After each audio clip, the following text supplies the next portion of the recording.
Hayo, siapa nih yang suka makan mie instan? Sama dong, saya juga doyan, fams. Selain enak, mie instan disukai karena cara masaknya yang praktis. Harganya nggak bikin kantong tipis, iya kan? Abis, rasanya juga sadis. Cielah. Anyway, kamu pasti tahu dong, fams, kalau harga mie instan ini bakal naik dalam waktu dekat ini. Waduh, gawat nih. Kabarnya sih, kenaikan harga ini disebabkan perang yang terjadi antara Ukraina dan Rusia. Terus, apa hubungannya sih? Ya, jelas ada, fams. Rusia dan Ukraina ternyata jadi penghasil gandum terbesar di dunia, fams. Diperkirakan, kedua negara ini jadi penyumbang 30-40% gandum untuk kebutuhan dunia. Nah, gara-gara mereka perang nih, produksi dan distribusi gandum dari kedua negara itu jadi terganggu. Kemudian, sejumlah negara mengalami krisis pangan, fams. Imbasnya, harga gandum yang menjadi bahan baku mie instan beranjak naik deh. Aduh, bisa gak sih kalian damai aja? Ngomongin mie instan nih, kamu tahu gak, fams, asal-usulnya? Meski makanan Indonesia kebanyakan diadaptasi dari negara Cina dan Belanda, nyatanya mie instan ini berasal dari negeri Sakura Jepang, fams. Mie instan awalnya sengaja dibuat untuk ngatasin krisis pangan di Jepang saat Perang Dunia Kedua, fams. Diperkirakan ya, mie instan muncul pertama kali pada tahun 1958. Kemudian diberi nama chicken ramen. Mie instan lalu didistribusikan ke seluruh pelosok Jepang. Makan mie instan emang paling pas bikin perut kenyang. Soalnya, mie yang terbuat dari tepung mengandung karbohidrat tinggi. Gak cuma kenyang, mie juga menjadi sumber energi dalam tubuh, fams. Gak heran ya, mie instan ini menjadi makanan paling populer di dunia.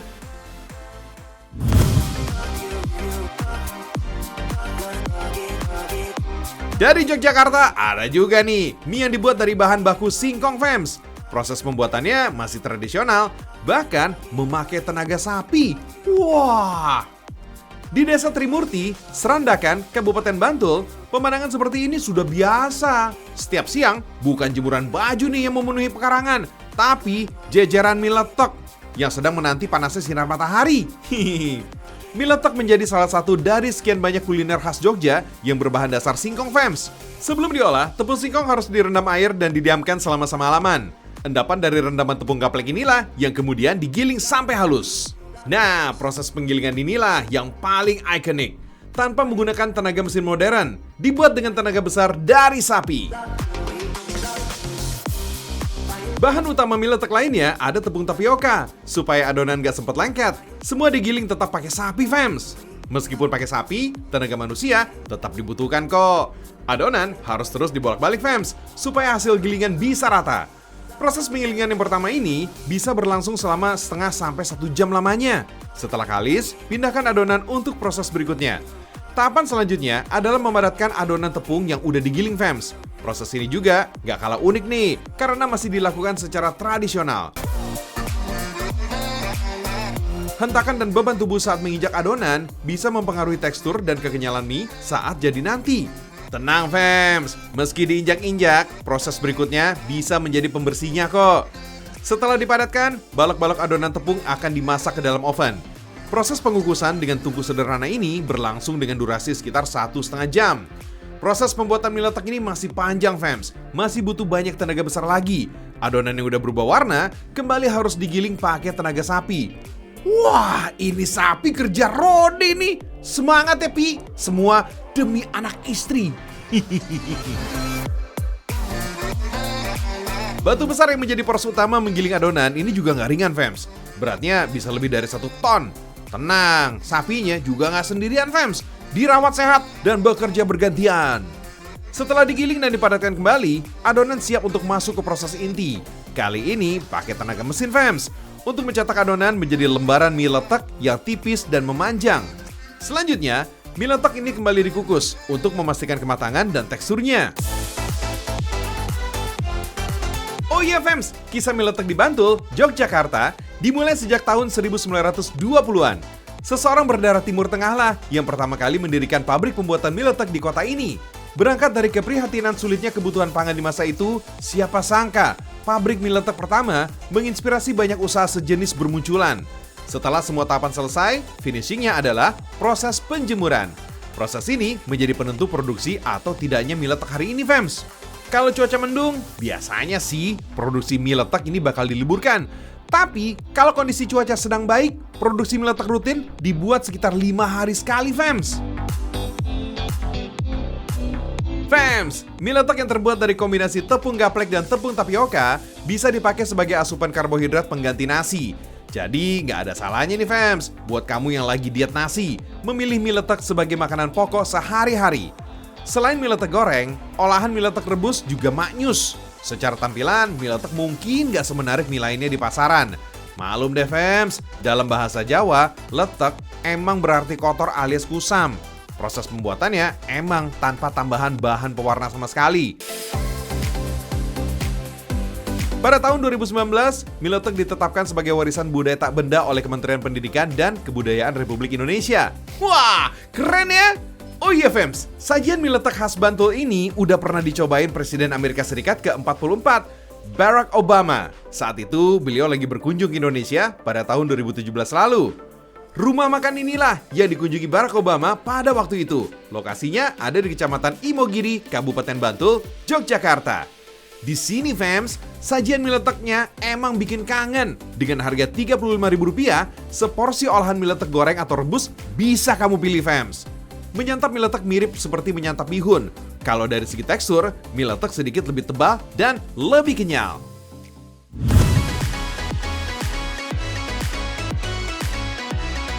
Mie shirataki ini fams.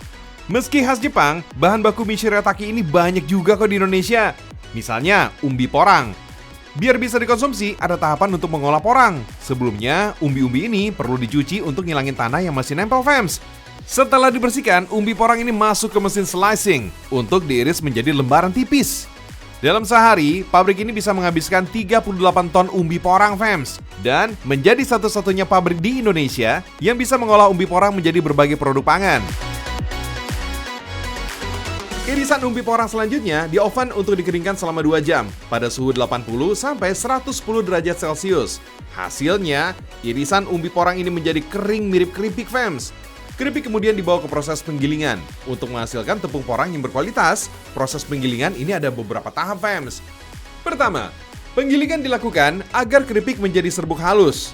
Setelah digiling, bagian yang tidak terpakai seperti bintik hitam hasil gilingan dipisahkan dengan mesin ayak otomatis. Dan ini dia nih, tepung porangnya udah jadi. Kemudian campur dengan air dan diaduk dalam tangki.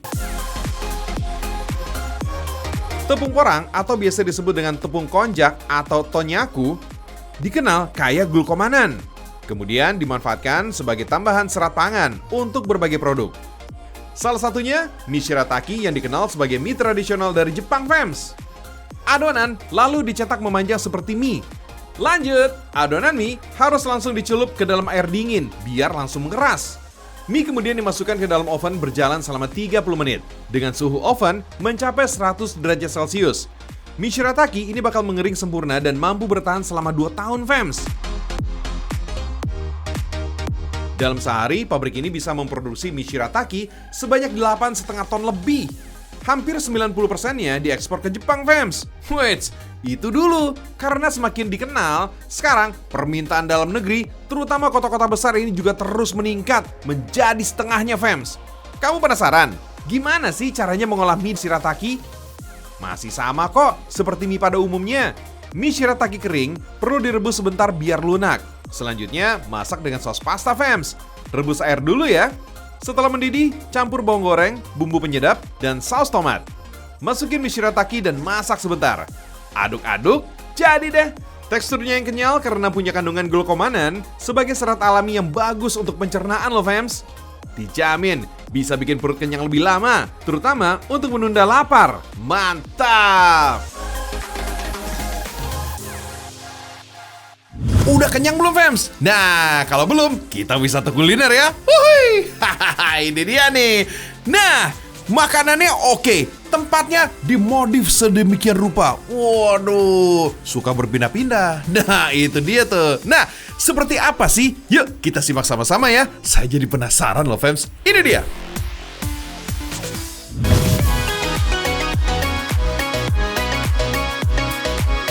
Ngomongin kuliner, emang seru fams. Jenisnya banyak banget. Biar nggak kalah bersaing, berbagai inovasi juga dilakukan para pebisnis.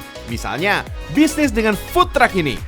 Food truck sengaja didesain seperti restoran berjalan, fams. Masaknya ya di mobil. Jadi, interior di dalamnya didesain seperti dapur. Cakep kan? Makin praktis lagi, jual makan dengan food truck bisa pindah-pindah tempat. Istilahnya sih, jualan memakai food truck jemput bola, alias jemput pembeli di tempat keramaian. Saiknya tuh. Anyway, di Indonesia, truk makanan begini juga makin berkembang. Bahkan, sering juga nih diadakan festival jajanan food truck di beberapa kota besar di Indonesia. Seru deh! Lihat mobil warna-warni dengan bentuk yang unik dengan menu makanan yang beraneka ragam pula. Meski dari negeri Paman Sam, food truck juga ada yang dibuat di negeri tercinta kita. Lokasinya di Kota Bogor, Jawa Barat. Untuk food truck, ada 2 jenis rangka atau chassis kendaraan yang digunakan, fams. Food truck ukuran kecil memakai rangka kendaraan jenis light van. Ukuran sedang menggunakan rangka kendaraan light truck 4 ban. Untuk komponennya terbuat dari plat galvanil anti karat. Lalu, bentuk plat galvanil dengan mesin hidrolik bending. Plat ini digunakan untuk bagian atap, daun pintu, dan tiang. Sementara, bagian lantai memakai aluminium, fams. Potong dulu nih bahan aluminiumnya. Lalu, rakit komponen pada rangka kendaraan yang diinginkan. Caranya dilas kayak gini nih. Fams, perakitan ini butuh waktu lama, sekitar 30 hari. Gak heran deh, fams, kalau butuh waktu 2-3 bulan untuk membuat satu food truck. Oh my wow, lama juga ya. Bentuk food truck memang disesuaikan dengan keinginan pemesan, fams, termasuk pengecatannya. Berikutnya nih, fams, pasang peralatan dapur, genset, tabung gas, dan lain-lain. Untuk menunjang fungsi food truck, juga harus disesuaikan menu makanan yang dijual dengan kebutuhan isi dapur. Ada tempat cuci piring, kompor, kulkas, dan lain-lain. Setiap bulan, perusahaan ini bisa memproduksi 20 food truck, fams. Mantap! Kamu tahu nggak harga pembuatan food truck ini? Mulai dari 275 sampai 475 juta rupiah. Lengkap dengan peralatan dapurnya. Wait, belum selesai nih. Masih ada tahap water testing.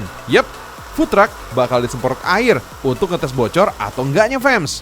Terakhir adalah PDI atau Pre-Delivery Inspection. Yep, dicek-cek dulu nih semuanya. Sip, sudah oke semua. Food truck siap dikirim ke pemesan. Keren! Selain food truck ada juga nih Food Bajai. Wah, angkutan umum roda 3 khas Jakarta ini ternyata bisa dipakai tempat jualan loh, fams. Lokasinya ada di Bandung, Jawa Barat. Oleh pemiliknya, Bajai disulap jadi food truck karena suka drama Korea berserta makanannya. Maka jadilah jualan street food Korea alias jajanan Korea. Aneka kuliner Korea mulai dari kimbap dan tteokbokki selalu jadi incaran pembeli, fams. Apalagi makanan ini selalu disajikan secara hangat. Dijamin bisa bikin orang balik lagi ke sini. Harga makanan yang dijual beragam, fams. Mulai dari Rp10.000, kamu udah bisa menikmati sajian khas negeri gingseng ini. Wih, mantap ya. Tempat jualan ini nggak kalah menarik. Namanya Cafe Container atau peti kemas, fams. Gak jauh-jauh dari truk sih, tapi tempat jualannya satu ini lagi dilirik pebisnis kuliner. Anyway, peti kemas atau kontainer adalah tempat penyimpanan yang digunakan untuk memindahkan barang, fams. Biasanya sih disebut sebagai gudang berbahan baja. Selain kuat, tingkat keamanan peti kemas ini juga cukup tinggi. Pokoknya, kontainer ini dijamin aman kalau diombang-ambing oleh amukan ombak samudra. Mungkin alasan inilah kali ya yang membuat kontainer ini dilirik jadi tempat usaha. Dan mungkin juga alasan inilah yang membuat pebisnis muda mengawali karirnya dengan membuka kafe kontainer kayak gini. Terbukti menjamurnya pembuatan tempat usaha semi permanen ini di Makassar, Sulawesi Selatan misalnya. Bakal jadi kafe ini juga dinilai punya harga yang lebih masuk akal dibandingkan dengan kafe permanen, fams. Kalau mau pindahan juga ibarat semudah menjentikkan jari Thanos di film Avenger itu loh. Selain itu, kafe kontainer ini juga tahan terhadap segala cuaca, panas dan hujan. Karena peti kemas ini terbuat dari baja, lapis aluminium seng. Diperkirakan kontainer kafe ini bisa awet sampai belasan tahun, fams. Biar catnya tahan lama, ada beberapa bagian yang perlu dihaluskan. Misalnya, di bagian lekukan atau potongan kayak gini. Proses ini dilakukan untuk menciptakan permukaan yang halus saat pengecatan fans. Jadi deh, fans, kafe kontainer ini dibanderol mulai harga 20 juta rupiah. Harga ini juga tergantung ukuran dan properti penunjangnya loh. Hebatnya lagi, tempat pembuatan kafe kontainer ini udah ada cabangnya di berbagai daerah, termasuk kota besar di Indonesia. Mantap!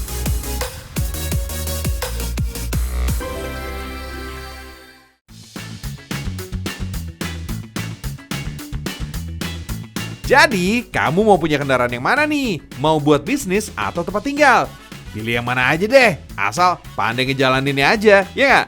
Anyway, udah setengah jam aja nih kita nemenin kamu, fams. Saatnya Jorici pamit undur diri ya. Saksikan Rekam Indonesia, karena Indonesia mendunia.